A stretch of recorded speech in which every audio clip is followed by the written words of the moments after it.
ছোকরাদের কাণ্ড তো। যাকে, আমার সেসব ভাবনার দরকার কি? নিজের কি হবে তার নেই ঠিক। সন্ধে তো হয়ে এলো। মাসিমাদের গ্রাম স্টেশন থেকে 2-3 মাইল, পথও সুগম নয়। ট্রেন আটপুর এসে দাঁড়ালো, জাঙ্গিপাড়ার পরের স্টেশন। তারপর ছাড়ল। বড় বড় ফাঁকা রাঢ় দেশের মাঠে সন্ধে নেমে আসছে।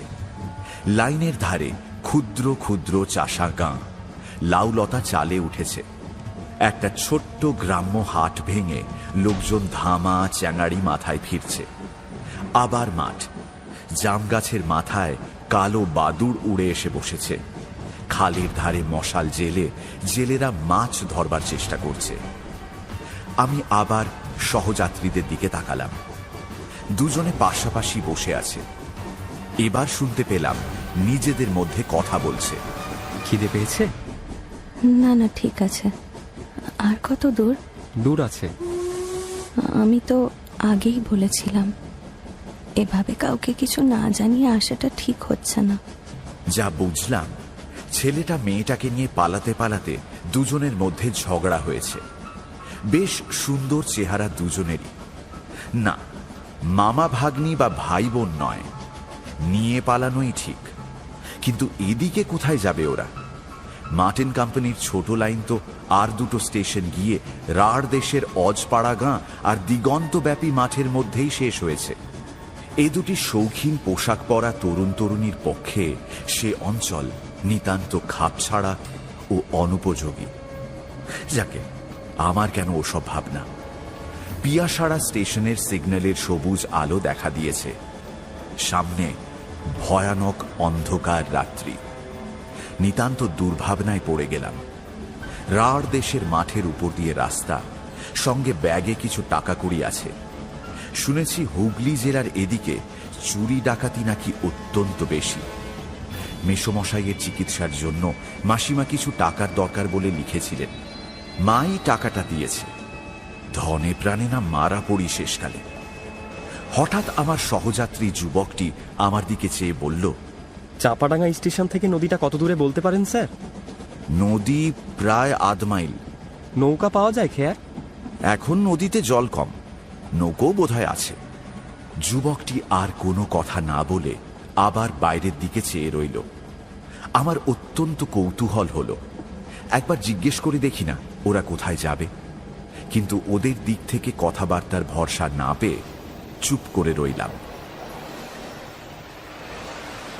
পিয়াসাড়া স্টেশনে এসে গাড়ি দাঁড়ালো। বিশেষ কেউ নামলো উঠল না। ছোট স্টেশন। যুবকটি আমায় জিজ্ঞেস করল, আচ্ছা স্যার, ওপারে গাড়ি পাওয়া যায়? কি গাড়ির কথা বলছেন? এই যে কোনো গাড়ি, মোটর বাস কি ঘোড়ার গাড়ি? লোকটা বলে কি, এই অজপাড়া গাঁয়ে ওদের জন্য মোটরের বন্দোবস্ত করে রাখবে কে বুঝতে পারলাম না। বললাম, না মশাই, যতদূর জানি ওসব পাবেন না সেখানে। পাড়াগাঁ জায়গা, রাস্তাঘাট তো নেই। এবারও ওদের গন্তব্যস্থান সম্বন্ধে আমার কৌতূহল অতি কষ্টে চেপে গেলাম। কিন্তু যুবকটি পর মুহূর্তেই আমার সে কৌতূহল মেটাবার পথ পরিষ্কার করে দিল। জিজ্ঞেস করল, ওখান থেকে তিরোল কত দূরে হবে জানেন স্যার? আমি অত্যন্ত আশ্চর্য হয়ে ওর মুখের দিকে তাকালাম। তিরোল যাবেন নাকি? সে তো অনেক দূর বলেই শুনেছি। আসলে আমিও এদেশে প্রায় নতুন, ঠিক বলতে পারবো না, তবে 5-6 ক্রোশের কম নয়। যুবকের মুখে উদ্বেগ ও চিন্তার রেখা ফুটে উঠল। আমার দিকে একটু এগিয়ে বসে বলল, যদি কিছু মনে না করেন স্যার, একটা কথা বলবো? তবে ইলোপমেন্টই বটে, যা আন্দাজ করেছিলাম। কিন্তু তিরোলে কেন? সেখানে তো লোক যায় অন্য উদ্দেশ্যে। বললাম, হ্যাঁ হ্যাঁ, বলুন না, বলুন। যুবকটি মেয়েটির দিকে আঙুল দেখিয়ে গলার সুর নামিয়ে বলল, ওকেই নিয়ে যাচ্ছে তিরোল, পাগলা কালীর বালা আনতে ওরই জন্য। আমার বোন, কাল অমাবস্যা আছে, কাল বালা পরার নিয়ম আছে। মেয়েটি কি? প্রায় 2 মাস হলো চুপচাপ আছে, কিন্তু যখন ক্ষেপে ওঠে তখন ভীষণ হয়ে ওঠে। সামলে রাখা কঠিন। এত রাত যে হবে বুঝতে পারিনি। সবাই বলেছিল স্টেশন থেকে বেশি দূর নয়। আচ্ছা, আপনারা আসছেন কোত্থেকে? অনেক দূর থেকে স্যার, ধানবাদের কাছে শয়লাডি কলিয়ারি। এদিকের খবর কিছুই জানিনি। লোক যেমন বলেছে তেমনি শুনেছি। কি যে করি এখন, সঙ্গে ওই মেয়ে, বিদেশ বিভূই জায়গা, বড় বিপদে পড়ে গেলাম যে স্যার। চুপ করে ব্যাপারটা বুঝবার চেষ্টা করলাম। ছোকরা বিপদে পড়ে গিয়েছে বেশ। ওর কথা শোনার পর থেকে মেয়েটির দিকে চেয়ে দেখছি। চমৎকার দেখতে মেয়েটিকে, ধপধপে ফর্সা রং, বড় বড় চোখ, ঠোঁটের দুটি প্রান্ত উপর দিকে কেমন একটু বাঁকানো, তাতে মুখশ্রী আরো কি সুন্দর যে দেখাচ্ছে। অমন সুন্দরী মেয়ে নিয়ে এই বিদেশে রাত্রিরে মাঠের মধ্যে দিয়ে 5-6 ক্রোশ রাস্তা গাড়ি ভাড়া করে গেলেও বিপদ কাটবে বলে মনে করবার কোনো কারণ নেই। এক হয় যদি চাঁপাডাঙ্গাতে কোথাও থাকা যায়, কিন্তু পাড়াগাঁয়ে অপরিচিত লোক, বিশেষ করে যখন শুনবে যে মেয়েটি পাগল, তখন ওদের রাতে আশ্রয় দেবার মতো উদারতা খুব কম মানুষেরই হবে। যুবকটিকে বললাম, চাঁপাডাঙ্গাতে কোনো লোকের বাড়ি আশ্রয় নেবেন রাতে, তার চেষ্টা দেখব? না স্যার, ওকে অপরিচিত লোকেদের মধ্যে রাখতে পারবো না। তাহলে ওর মেজাজ খারাপ হয়ে উঠবে। আমি ছাড়া আর কারোর কাছে খাবে না পর্যন্ত। যে কোনো তুচ্ছ ব্যাপারে ও ভীষণ ক্ষেপে উঠতে পারে। ওর সেই মূর্তি দেখলে আমি, ওর দাদা, আমি পর্যন্ত দস্তুর মতো ভয় পাই। সে না দেখাই ভালো, তখন ও একেবারে অন্য মানুষ হয়ে যায় স্যার। চাঁপাডাঙ্গা স্টেশনে গাড়ি এসে দাঁড়ালো। রাতের অন্ধকার এখনো ঘন হয়ে নামেনি, তবে কৃষ্ণা চতুর্দশীর রাত্রি। অনুমান করা যায় কি ধরনের হবে এই রাত আর একটু পরে। চাঁপাডাঙ্গা স্টেশনের কাছে লোকের বাড়ি ঘর বেশি নেই। খানকতক বিচুলি ছাওয়া ঘর, অধিকাংশ পান বিড়ি, মুড়ি মুড়কি কিংবা মুদিখানার দোকান, একটা সাইকেল সারানোর দোকান, আর একটা হোমিওপ্যাথির ডাক্তারখানা। ডাক্তারখানার একপাশে স্থানীয় ডাকঘর, একটা পুকুর, পুকুরের ওপারে 2-1খানা চাষাভুষো লোকের ঘর।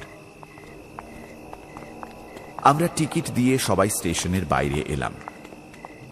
সামনেই 2-3খানা ছইওয়ালা গরুর গাড়ি দেখে আমার দুর্ভাবনা অনেকটা কমে গেল।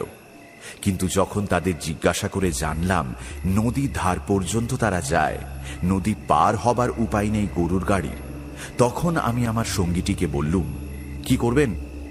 রাতটা কি স্টেশনেই থাকবেন? না স্যার, কাল অমাবস্যা, আমায় তিরোল পৌঁছতেই হবে কাল। এখানে থাকলে কাজ হবে না। আপনি দয়া করে একটু কষ্ট করুন, আমার সঙ্গে চলুন। আপনাকে যখন পেয়েছি ছাড়তে পারবো না। আপনি না দেখলে কোথায় যায় বলুন তো? আমি বড় বিপদে পড়ে গেলাম। ওদিকে মেসোমশাইয়ের অসুখ, সেখানে পয়সা কড়ি নিয়ে যত শিগগির হয় পৌঁছানো দরকার। এদিকে এই বিপন্ন যুবক ও তার বিকৃত মস্তিষ্কা তরুণী ভগিনী, ছেড়েই বা এদের দিই কি করে এই অন্ধকার রাতে? তা হয় না, সঙ্গে যেতেই হবে। মেসোমশাইয়ের অদৃষ্টে যাই ঘটুক। গরুর গাড়ির গাড়োয়ানেরা কিন্তু ভরসা দিল। তিরোলের বাঁধা রাস্তা, নদী পেরিয়ে গাড়ি পাওয়া যায়, পালকি পাওয়া যায় একটু খোঁজ করলেই। হরদম লোক যাচ্ছে সেখানে, ভয় ভীতি কিছুই নেই। নদীর খেয়া থেকে বড় জোর 2 ঘন্টার রাস্তা। আমরা একখানা ছইওয়ালা গরুর গাড়িতে উঠলাম। এই গরুর গাড়ি আমাদের নদীর ধার পর্যন্ত নিয়ে যাবে। সারা ট্রেনে মেয়েটি ওই একবার ছাড়া কথা বলেনি। এবার দ্বিতীয়বার ছইয়ের মধ্যে বসে সে কথা বলল। যুবকটির দিকে তাকিয়ে বলল, দাদা, আমার শীত করছে, তোমার শীত করছে না? কি সুন্দর গলার স্বর, যেন সেতারে ঝংকার দিয়ে উঠল। আমি সহানুভূতির চোখে তরুণীর দিকে তাকালাম।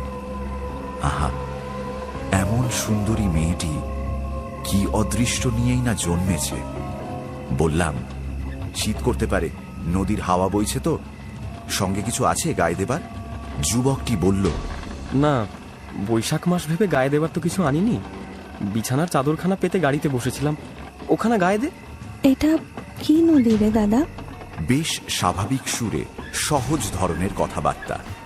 উত্তরটা আমিই দিলাম, দামোদর। মেয়েটি এবার আমার দিকে মুখ ফিরিয়ে বলল, বল্লভপুরে যে দামোদর, আমি জানি, খুব বড় নদী। না রে দাদা, ছেলেবেলায় দেখেছি। যুবকটি আমায় বলল, দামোদরের ধারে বল্লভপুর বলে গ্রাম, বর্ধমান জেলায়। সেখানে আমার মামার বাড়ি কিনা। পূর্ণিমা মানে আমার এই বোন সেখানে দুবার গিয়েছিল ছোটবেলায়। তারপর ছেলেটির কথা শেষ হলো না। আমরা গরুর গাড়ি থেকে নেমে গেলাম। কপাল ভালো, একখানা খেয়াও জুটে গেল। আমরা 3 জন খেয়ায় উঠলাম। খেয়ায় নদী পার হবার সময় পূর্ণিমা ওর দাদাকে বলল, ভয় করছে দাদা, ডুবে যাব না তো? ও দাদা, নৌকা তো দুলছে। হোমা, ডুবে যাবি কেন? চুপ করে বসে থাক, দুলছে তো কি হয়েছে, কোনো ভয় নেই। খেয়া পৌঁছে গেল ওপারে। ওপারে গিয়ে আমরা দেখি গাড়ি ঘোড়া তো দূরের কথা, একটা মানুষ পর্যন্ত নেই। খেয়ার মাঝি লোকটি ভীষণ ভালো। সে আমাদের অবস্থা দেখে বলল, দাঁড়ান বাবু মশাইরা, শামকুড়ের গোয়াল পাড়ায় গরুর গাড়ি পাওয়া যায়, আমি ডেকে দিচ্ছি, আপনারা নৌকাতেই বসেন। পূর্ণিমা বলল, দাদা কিছু খাবে না? খাবার রয়েছে তো। তারপর আমার দিকে তাকিয়ে বলল, আপনিও খান, খাবার অনেক আছে। হ্যাঁ হ্যাঁ, দে না, ওকে দে, তুইও খা। কিছুই খাসনি তো, পৌঁছতে কত রাত হয়ে যাবে। পূর্ণিমা একটা ছোট্ট পুঁটুলি খুলে আমাদের সবাইকে লুচি, পটল ভাজা, আলু চচ্চড়ি ও মিহিদানা পরিবেশন করে দিল। তারপর বলল, দেখ তো দাদা, মিহিদানা খারাপ হয়ে যায়নি তো? এ কোথাকার মিহিদানা? আসবার সময় বর্ধমান থেকে কেনা হয়েছিল। খারাপ হয়নি তো? দেখুন তো মুখে দিয়ে। দাও। আজ যখন বাড়ি থেকে বেরিয়েছিলাম, তখনও ভাবিনি এমন একটা সন্ধে আমার জীবনে আসবে। ভাবিনি যে দামোদর নদীর উপর নৌকোতে বসে একটি অপরিচিত যুবক ও একটি অপরিচিতা তরুণীর সঙ্গে এভাবে খাবার খাবো। কেমন একটা শান্ত পরিবেশ, যেন বাড়িতে মা বোনের মধ্যেই আছি। এমন সময় গরুর গাড়ি নিয়ে খেয়ার মাঝি ঘাটের ধারে দামোদরের বিস্তৃত বালির চরে এসে হাজির হলো। তিরোল যাবার ভাড়া ধার্য করে আমরা গাড়িতে উঠে পড়লাম।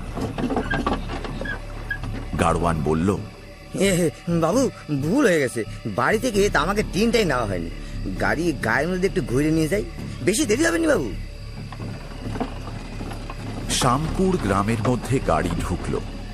আমবাগান, বাঁশবন, লোকের বাড়ি ঘরের পেছন দিয়ে রাস্তা, ঘরের দাওয়ায় মেয়েরা রান্না করছে, তারপর আবার মাঠ, আখের ক্ষেত, পাট ক্ষেত। মাঠের মধ্যে দিয়ে চওড়া সাদা রাস্তা আমাদের সামনে বহু দূর চলে গিয়েছে।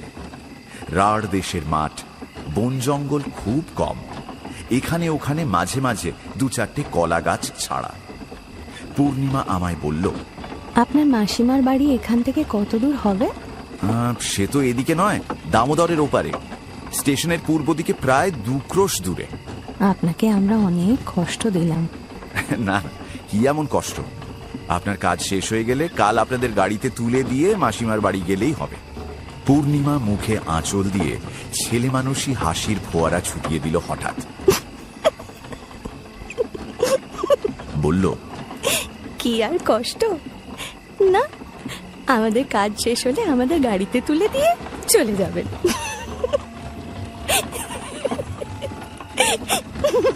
ওর হাসির অদ্ভুত ধরনের উচ্ছ্বাস ও সৌন্দর্য আমাকে বড় মুগ্ধ করল। এমন হাসি কোনো দিন কাউকে আমি হাসতে দেখিনি, কিন্তু সঙ্গে সঙ্গে মনে হলো এ অপ্রকৃতিস্থের হাসি। স্থির মস্তিষ্ক মেয়ে হলে এভাবে হাসত না, অন্তত এ জায়গায় এবং এ অবস্থায়। হঠাৎ ওর দাদা অন্ধকারের মধ্যে আমার গায়ে হাত দিল, যেন কিছু বলতে চাইছে। ব্যাপার কি? আমার ভয় হলো, মেয়েটি ভালো অবস্থায় আছে তো? আমি কোনো কথা না বলে চুপ করে রইলাম। কি জানি মেয়েটির কেমন মেজাজ, কোন কথা তার মনে কিভাবে সাড়া জাগাবে যখন জানি না, তখন কথা না বলাই নিরাপদ। মনে মনে ভাবলাম, এমন সুন্দর মেয়ে কি খারাপ অদৃষ্ট নিয়েই এসেছিল পৃথিবীতে যে তার অমন সুন্দর প্রাণ ভরা হাসি তাতে মনে আনন্দ না এনে আনে ভয়। গাড়িতে কিছুক্ষণ কেউ কোনো কথা বলল না, সবাই চুপচাপ। মাঠ ভেঙে গরুর গাড়ি আপন মনে চলছে। আমার চোখ লেগে গেছিল। হঠাৎ কেন যেন ঘুম ভেঙে গেল। গাড়ির ছইয়ের মধ্যে আলো নেই। আমি বসেছি ছইয়ের সামনে, আর ওরা বসেছে গাড়ির পেছন দিকটায়। সেদিকে বেশি অন্ধকার, কারণ ছইয়ের ওদিকটা চাঁচের পর্দা আঁটা। আমার মনে হলো সেই অন্ধকারের মধ্যে তরুণী এবং তার দাদার মধ্যে যেন একটা হাতাহাতি ব্যাপার চলছে। আমি পেছন ফিরে তাকালাম। এরকম করিস না, চুপ করে ছেড়ে দে আমাকে, ছেড়ে দে আমাকে, ছেড়ে দে, ছেড়ে দে। তুই আমি এক্ষুনি নেমে যাবো, এক্ষুনি নেমে যাবো। লক্ষ্মী বোন আমার, এই দেখ আমি তো দাদা। এরকম করে না বোন, তুই শান্ত হয়ে বস। আমাকে নামতে দিবি না? হ্যাঁ, নামতে দিবি না আমাকে? হ্যাঁ, নামতে দিবি না? লক্ষ্মী বোন আমার, বড় এই দেখ, সাহস! আমি তো দাদা। ছাড়, এরকম করে না বোন, বলছি। একটু শান্ত হয়ে বস। আমাকে আটকে রাখবি তুই? হ্যাঁ? আমাকে আটকে রাখবি? আমাকে আটকে রাখবি? তোর এত জোর আছে? হ্যাঁ? সে হাসি বিভৎস হয়ে যেন সমস্ত অন্ধকারকে কাঁপিয়ে তুলল।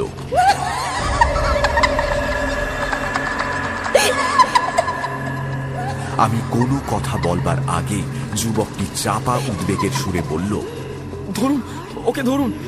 গাড়ি থেকে নেমে পালাতে চাইছে, ধরুন। আমি হতভম্ব হয়ে মেয়েটির গায়ে কিভাবে হাত দেব ভাবছি, এমন সময় যুবকটির বেদনার্ত কণ্ঠ শুনতে পেলাম। হাত কামড়ে দিয়েছে, ধরবেন না, ধরবেন না, ওকে ধরবেন না, ছেড়ে, ধরবেন না হাত। ততক্ষণে গাড়োয়ান গাড়ি থামিয়ে ফেলেছে। আমাদের দিকে চেয়ে বলল, বাবু কি হয়েছে? গাড়োয়ানের কথার কোনো উত্তর দেবার সময় বা সুযোগ তখন আমার নেই, কারণ মেয়েটি আমায় ঠেলে বাইরের দিকে আসতে চাইছে অন্ধকারের মধ্যে। সরে যা, সরে যা, সরে যা বলছি, আমার সামনে থেকে সরে যা। ওর দাদা বলল, ওর চুল ধরুন, গায়ে হাত দেবেন না, কামড়ে দেবে।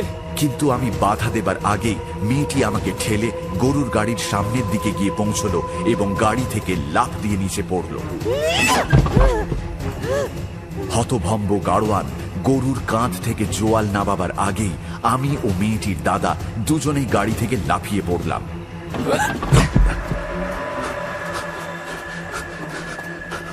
মাঠের মধ্যে অন্ধকার তত নিবিড় নয়, কিন্তু মেয়েটির কোনো পাত্তা কোনো দিকে পাওয়া গেল না। আমার বুদ্ধি শুদ্ধি লোপ পেয়েছে এবং মেয়েটির দাদাও কি করবে বুঝতে পারছে না। এই সময় কিন্তু আমাদের গাড়োয়ান যথেষ্ট সাহস ও উপস্থিত বুদ্ধির পরিচয় দিল। সে ততক্ষণে ব্যাপারটা আন্দাজ করতে পেরেছে। তিরোল যারা যায় তাদের মধ্যে কেউ না কেউ যে অপ্রকৃতিস্থ থাকবেই, এই তথ্য তাদের অজানা নয়। তবে আমাদের তিনজনের মধ্যে কে সেই লোক, এটাই বোধহয় এতক্ষণে ঠাওর করতে পারেনি গাড়োয়ান। তাড়াতাড়ি সে বলল, বাবু শিগগিরই চলেন, কাছে এই পাতিয়ালের খাল, সেই দিকে উনি আবার না যান। টিপ করলে আলাটা জ্বালেন, তাড়াতাড়ি জ্বালেন। এমন হতভম্ব হয়ে গিয়েছি আমরা যে যুবকের পকেটে টর্চ রয়েছে সে কথা দুজনেরই কারুর মনে নেই। সবাই ছুটলাম গাড়োয়ানের পিছু পিছু।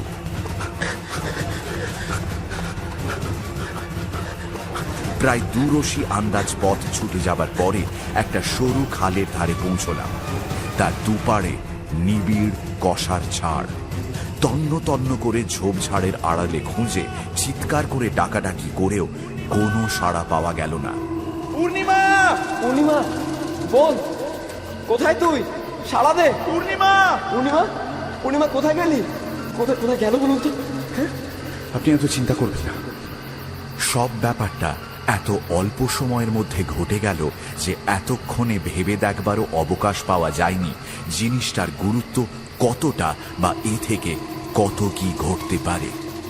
পূর্ণিমার দাদা প্রায় কাঁদো কাঁদো সুরে বলল, কারণ আর আর কোনো দিকে কোনো জল আছে? না বাবু, কাছে পিঠে আর জ্বলা নাই। খালের ধারে আপনাদের মধ্যে একজন দাঁড়িয়ে থাকেন, আমরা বাকি দুজন অন্যদিকে যাই। আমি খালের ধারে রইলাম। কারণ যুবকটি একলা অন্ধকারে যতদূর বুঝলাম দাঁড়িয়ে থাকতে রাজি নয়। ওরা তো চলে গেল অন্যদিকে। আমার মুশকিল এই যে সঙ্গে একটা দেশলাই পর্যন্ত নেই। এই কৃষ্ণা চতুর্দশীর রাতের অন্ধকারে একা মাঠের মধ্যে কতক্ষণ দাঁড়িয়ে থাকতে হয় কি জানি। সেখানে কতক্ষণ ছিলাম জানি না, ঘণ্টাখানেক বোধহয় হবে, তার বেশিও হতে পারে। তারপর খালের ধার ছেড়ে মাঠের দিকে এগিয়ে গেলাম। এদের ব্যাপারটা কি ঠিক বুঝতে পারছি না। এমন সময় দূরে আলো দেখা গেল। গরুর গাড়ির গাড়োয়ানের গলাটা শুনতে পেলাম। এই যে আমি এখানে। আমার সাড়া পেয়ে ওরা আমার কাছে এলো। গাড়োয়ানের সঙ্গে কয়েকটি গ্রাম্য লোক, ওদের হাতে একটা হ্যারিকেন লণ্ঠন। ব্যস্তভাবে বললাম, কি হলো, পাওয়া গেছে? যার হাতে লণ্ঠন ছিল সে লোকটি বলল, চলেন বাবু, সব রয়েছেন তেনারা আমাদের বাড়িতে বসে। আমি বাবু গোয়াল ঘরে গরুদের জাপ কেটে দিতে ঢুকেছি সন্ধ্যের একটু পরে। দেখি ওই গোয়াল ঘরের এক পাশে একটা বড় মা সুন্দরী স্ত্রী লোক। তখন আমি তো চমকে উঠেছি বাবু, হে কি! তারপর বাড়ির লোক এসে বলল, তারপর এনারা গিয়ে পড়লেন। তাদের আমরা বাড়িতে বসিয়ে আপনার খোঁজে বেরোলাম। আহারে, অন্ধকারের মধ্যে বদ্ধ লোকে ছেলে রে, কি কষ্ট। এই চলেন চলেন, এই গরিবের বাড়ি চলেন তো, দুটো ডাল ভাত রান্না করি খান। দিদি ঠাকুরনের মাথাটা যদি একটু ভালো হতো। আগো, দিদি ঠাকুরন একেবারে লক্ষ্মী পেতিমা।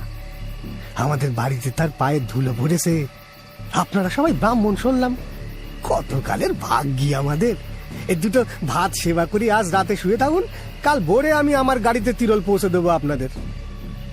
গ্রামের মধ্যে লোকটার বাড়ি গিয়ে পৌঁছলাম। বাড়িটার কথা এখানে একটু ভালো করে বর্ণনা করা দরকার, কারণ এর পরবর্তী ঘটনার সঙ্গে এই বাড়ির অতি ঘনিষ্ঠ সম্বন্ধ। বাড়িটা ওদেশের চলন মতো, মাটির দেওয়াল, বিচুলিতে ছাওয়া। বাইরে বেশ বড় একখানা বৈঠকখানা, তার 2 কামরা, মাটির দেওয়ালের ব্যবধান। সামনে খুব বড় মাটির দাওয়া, তার সামনে উঠোন। উঠোনের পশ্চিম ধারে ছোট একটা ঘাট বাঁধানো পুকুর। বৈঠকখানার 2 কামরার মধ্যে যেটা ছোট, সেটার পেছনের দরজা খুলে কিন্তু বাইরের উঠোনে আসা যায় না। সেটা অন্তঃপুরে যাতায়াতের পথ। গৃহস্বামীর নাম রসিকলাল ধারা, জাতিতে কৈবর্ত। সুতরাং তাদের রাঁধা ভাত আমাদের চলবে না। রসিকলালের একান্ত অনুরোধে আমরা রান্না করতে রাজি হলাম। জিনিসপত্র, দুধ, শাকসবজি 6 জনের উপযোগী এসে পড়ল। আশ্চর্যের বিষয় এই যে রান্না করল পূর্ণিমা। পূর্ণিমা আবার সেই আগেকার শান্ত স্বাভাবিক মূর্তি ধরেছে। তার কথাবার্তা, রান্নার কৌশল, সহজ ব্যবহার দেখে কেউ বলতেও পারবে না কিছুক্ষণ আগে এই মেয়ে গাড়ি থেকে লাফ দিয়ে পালিয়েছিল।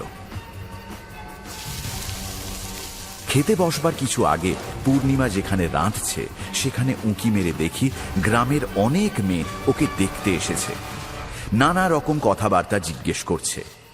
বুঝলাম পূর্ণিমার কাহিনী গোটা গ্রামে এতক্ষণে রটে গিয়েছে। এই কি সে নাকি রে? হ্যাঁ, মাতার ব্যামো।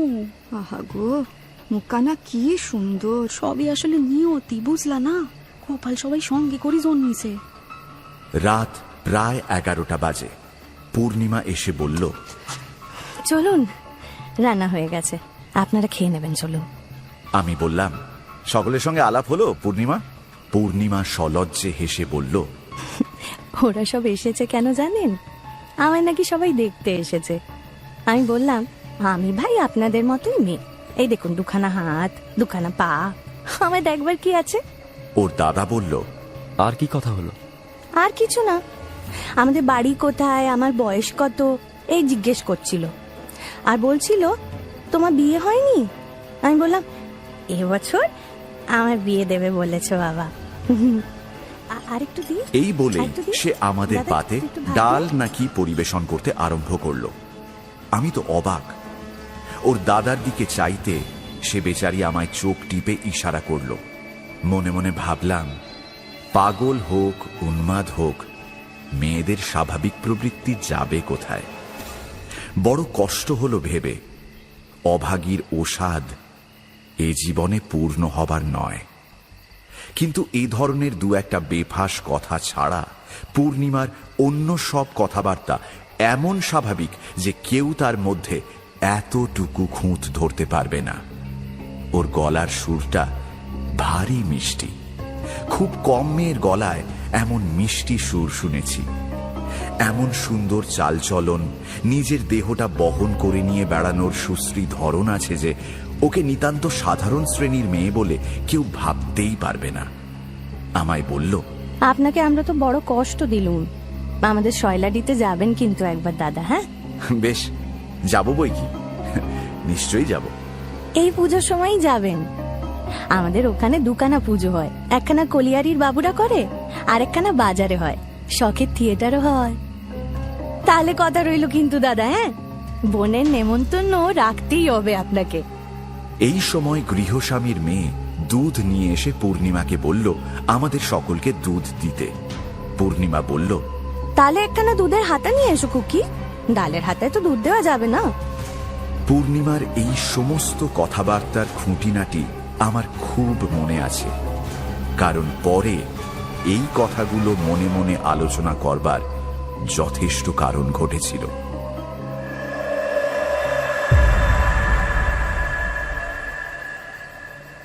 খাওয়া সেরে প্রায় আধ ঘন্টা পর আমরা সবাই শুয়ে পড়লাম। পূর্ণিমা তার দাদার সঙ্গে বাইরের ঘরের ছোট কামরাটায় এবং আমি বড় কামরাটায়। শরীর ও মন বড় ক্লান্ত ছিল। অল্পক্ষণের মধ্যে ঘুমিয়ে পড়েছিলাম, কিন্তু কতক্ষণ পরে জানি না, এবং কেন তাও জানি না, হঠাৎ আমার ঘুম ভেঙে গেল। আমার বুকে যেন পাথরের ভারী বোঝা চাপিয়েছে। নিঃশ্বাস প্রশ্বাস নিতে যেন কষ্ট হচ্ছে।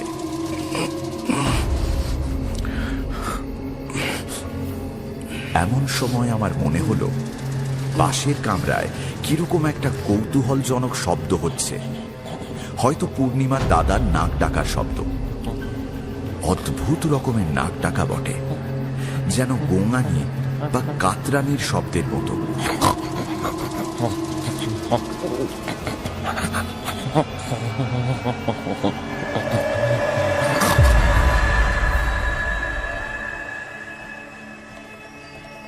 আমার ঘুম ভাঙল খুব ভোরে।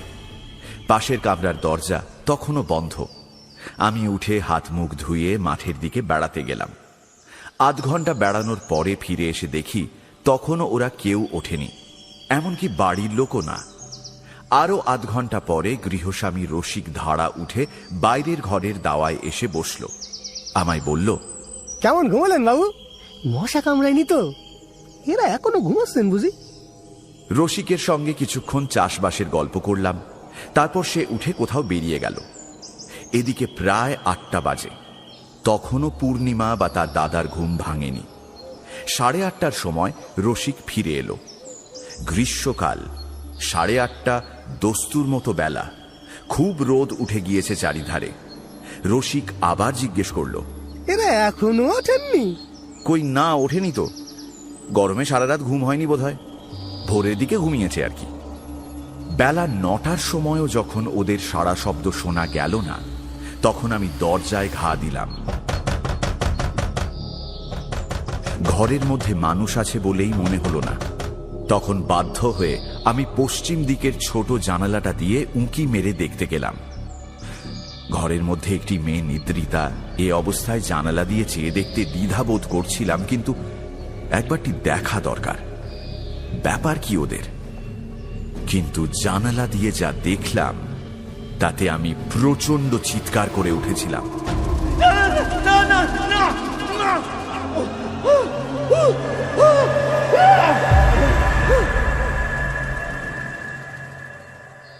আমারও কিছুক্ষণের জন্য বুদ্ধি লোপ পেয়েছিল। কি যে ঘটেছে কি না ঘটেছে আমার খেয়াল ছিল না। প্রথমেই আমার চোখে পড়ল ঘরে এত রক্ত কেন?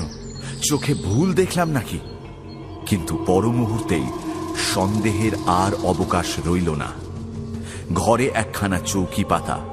পূর্ণিমার দাদা চৌকির উপরকার বিছানায় উপুড় হয়ে কেমন যেন এক অস্বাভাবিক ভঙ্গিতে শুয়ে। বিছানা রক্তে ভেসে যাচ্ছে, মেঝেতে রক্ত গড়িয়ে পড়ে মেঝে ভাসছে, আর পূর্ণিমা দেওয়ালের ধারে মেঝের ওপর পড়ে আছে। জীবিতা কি মৃতা বুঝতে পারলাম না। একটা পাশবালিশ চৌকির ওপর থেকে যেন ছিটকে পূর্ণিমার দেহের কাছে পড়ে, সেটাও রক্ত মাখা। আমার চিৎকার অনেক দূর থেকে শোনা গিয়েছিল। লোকজন চারধার থেকে এসে পড়ল।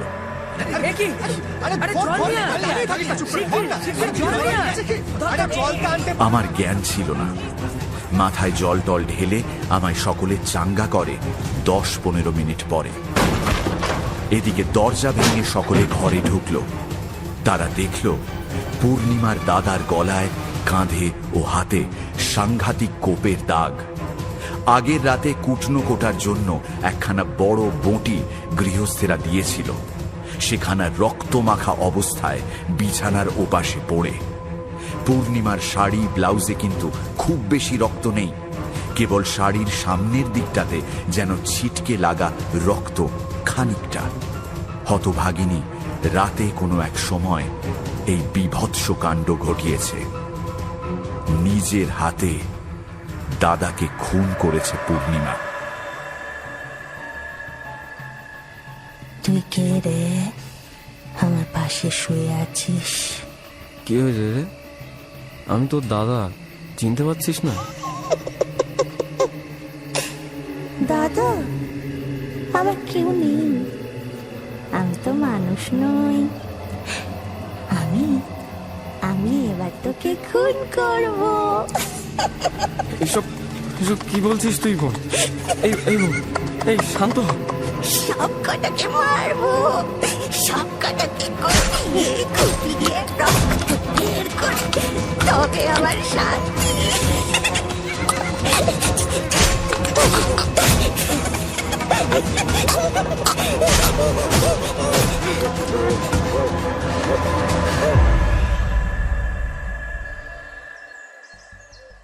এখন সেই পূর্ণিমা ঘরের মেঝেতে অঘোরে নিদ্রায় অভিভূতা, দিব্যি শান্ত নিশ্চিন্তভাবে ঘুমোচ্ছে।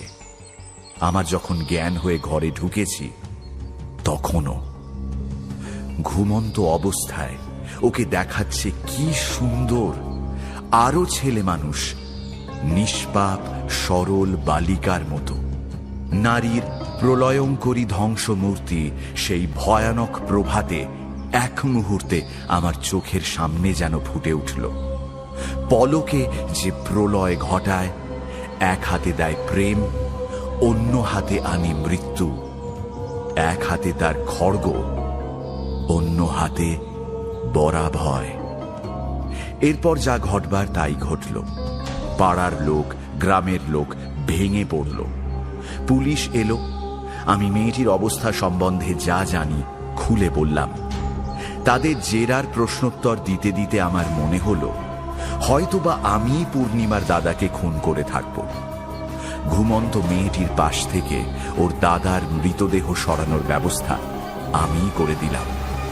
মৃতের সকল চিহ্ন, রক্তাক্ত বস্ত্র, বঁটি, বিছানা সবই পড়ে আছে। উন্মত্ততায় ঘুম সহজে ভাঙেনি, তাই রক্ষে দুপুর পর্যন্ত পূর্ণিমা নিরুদ্বেগে ঘুমোলো। পুলিশকেও কষ্ট করে ওর ঘুম ভাঙাতে হলো। আমি ওর পাশে দাঁড়ালাম। অসহায় উন্মাদিনীর আর কেই বা ছিল সেখানে? যদিও ওর অবস্থা দেখে চোখের জল ফেলেনি এমন লোক সে অঞ্চলে ছিল না। কি মেয়ে, কি পুরুষ, এমনকি থানার দারোগা বাবু পর্যন্ত। আরে দাদারে এইভাবে কেউ মেরে ফেলে? কি সর্বনাশ কইল গো মেয়েটা, এ কি মাইনসে পারে? ভেসের বাবা কি জানতেও পারলো না ও কি করে ফেলেছে। শয়লাডি কলিয়ারিতে টেলিগ্রাম করা হলো। পূর্ণিমার বাবা এলেন, তার সঙ্গে এলেন তার 3 বন্ধু।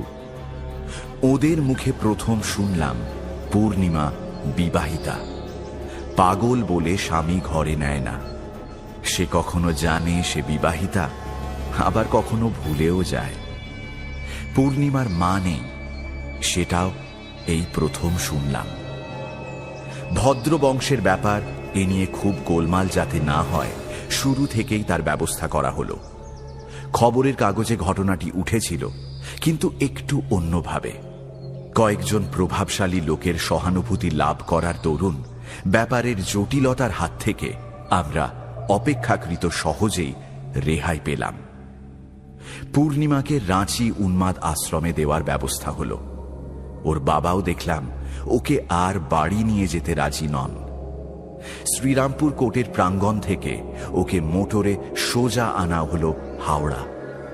হাওড়া থেকে রাঁচি এক্সপ্রেসে যখন ওঠানো হচ্ছে, তখন একগাল হেসে পূর্ণিমা আমার দিকে চেয়ে বলল,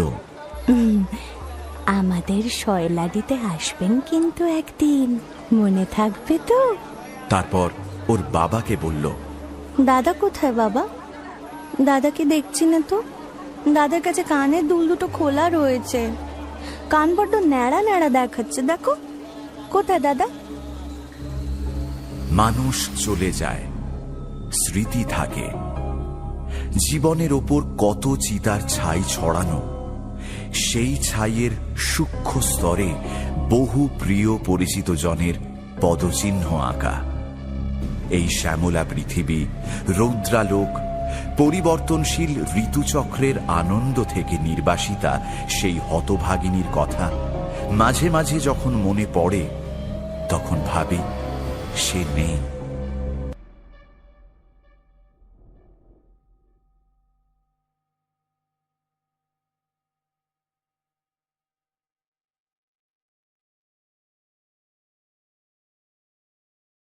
আপনাদের যদি ভিডিওটি ভালো লাগে লাইক অ্যান্ড সাবস্ক্রাইব করে বেল আইকনটা অন করে আমাদের পাশে থাকবেন।